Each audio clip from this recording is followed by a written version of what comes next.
Hello and welcome, ladies and gentlemen. I am the Curious Owlbear, and I'm here to explore everything Dungeons & Dragons.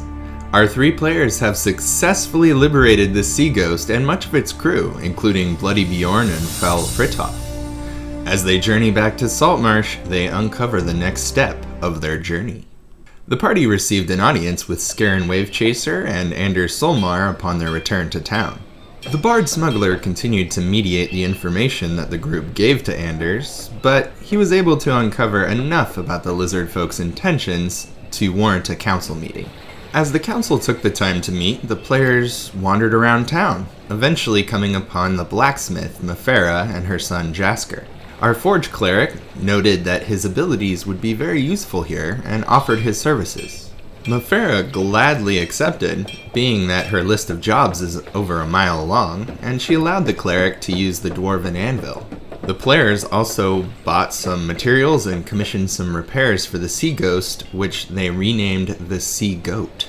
The council reached out to the players on the following morning and notified them what the next step would be. The book states that the council wants to send an emissary to the Lizardfolk lair in the hopes of uncovering the Lizardfolk's true intentions for the region. The players were wary, but they accepted, and they began their journey toward the Lizardfolk lair. Luckily for them, the Lizardfolk were still alive aboard the Sea Goat and were able to show them the way. Upon arrival, the same Lizardfolk made sure to note to the players that they should not draw their weapons. They mentioned the Lizardfolk's tendency to be a little bit hostile towards outsiders, and also the might of the Lizardfolk militia. The players agreed, and thus got to skip a vast majority of the lair, heading straight to the throne room for an audience with Queen Othokent. Here, the players went a different route from what I expected and what the book describes. They had uncovered the stolen weapons inside of the Sea Ghost, and knew that the Lizardfolk had paid for them. So, they made sure to bring this shipment of weapons with them to their meeting with the Queen. Now, in case you haven't run this adventure yet, it turns out that the goal of this section is to gain the favor of the Lizardfolk within the lair.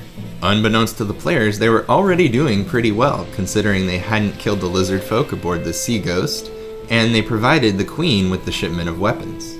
So, since the Queen's mood was pretty good, she notified the players of a couple areas they might be able to help within the lair.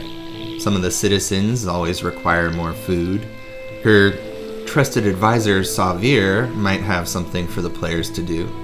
And she also went ahead and mentioned Thousand Teeth, the crocodile that hangs out in the Hool Marshes. Queen Othokent made sure to mention how dangerous he was, but the Lizardfolk could have dealt with him, except that their culture sees crocodiles as divine creatures. Now, of course, the players immediately went the combat route. They headed right out into the Hool Marshes in search of Thousand Teeth.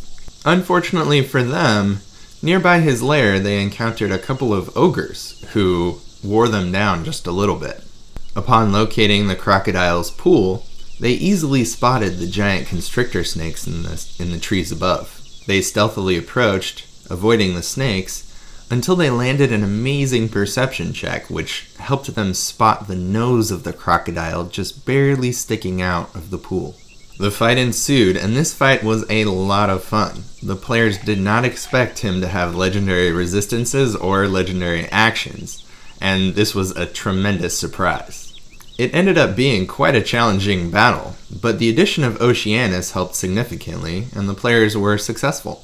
They butchered as much meat off of Thousand Teeth and smashed as many of his teeth out as they could, and headed back to the Lizardfolk lair. Upon returning, they put the crew of the Sea Goat to work fishing in the nearby harbor.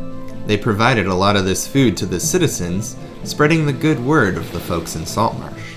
Eventually, the group did run into Savir, the advisor, who told them a little bit about the opposing faction who wishes to be rid of Queen Othokent. They feel that Queen Othokent's willingness to deal with outsiders has weakened the Lizardfolk's standing in the region.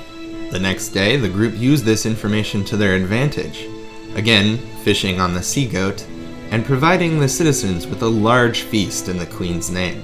The feast featured singing and dancing, including a rousing song by the smuggler bard.